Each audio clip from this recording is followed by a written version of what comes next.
Okay, so we get all kinds of requests this time of year for cutting up a turkey and how do we do it, and there's all kinds of different ways to cook your turkey. A lot of the trend is to separate the breast from the legs because they cook at different times.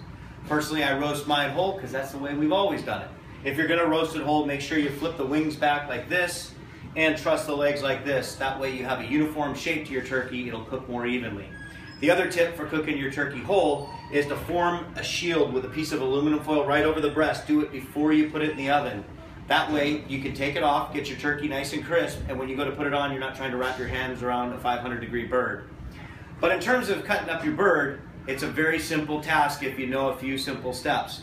I've got all these tools that I use in my butcher shop every day, and the only one I need to do the turkey is that guy right there.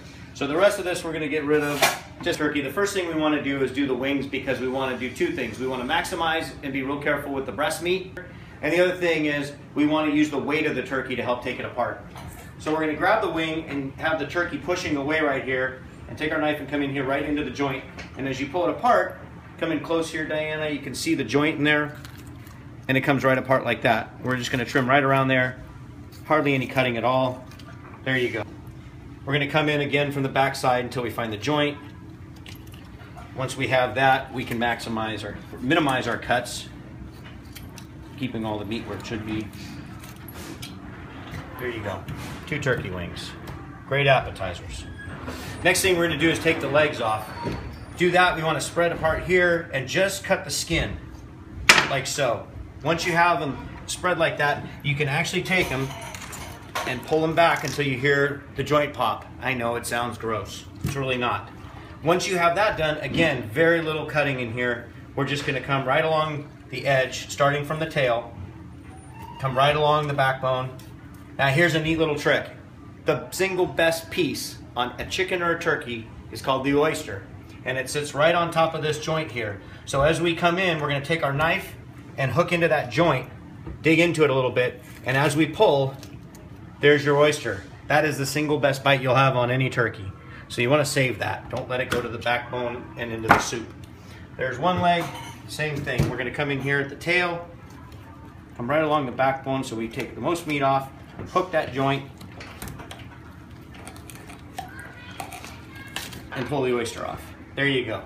Now, cook those whole. You can cut them into drumsticks. If you can cut them in what we'd call an A-part. And if you want to cut the thigh separated from the drumstick, you just come in like that and you'll hit the joint roughly, very roughly. It's a pretty soft one. You can just cut right through there.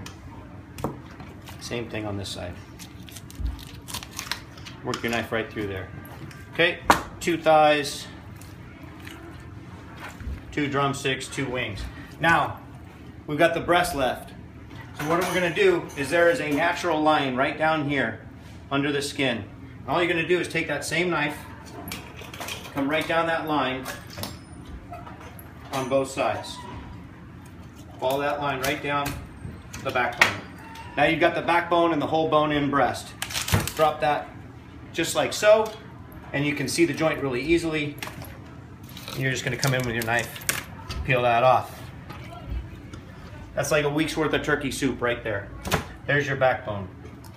Whole bone-in breast. I think if you're going to do breast only, if you want a lot of white meat, that's the best way to cook it because cooking on the bone is always going to be better than not. However, if you'd like to take it off the bone, it's pretty simple to do.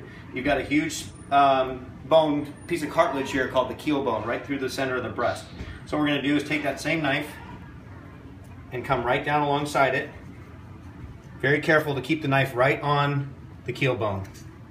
We're going to turn it towards us, and we're just going to keep running our knife right down towards the wishbone. You cut that skin in half there, and you can see right here is where the wishbone is. We're just going to come right down along the top of that, feather that off. Really maximize, making sure we get the most meat off. These little feather bones here, you just want to come right alongside them. You'll get a few double cuts. I'm not a classically trained butcher, so I get a few. And you're going to work that right down to where you got. There's your skin on turkey breast. Leave as much skin as you want on it. It's no big deal to peel the skin off. A dry towel helps because it's slippery, but for the most part, you're just coming right in with your hand and separating that skin from the breast. Get around here and you can just trim it with your knife. So, save that skin, dehydrate it, make chips out of it, pretty good. And there, it's a perfect boneless, skinless turkey breast.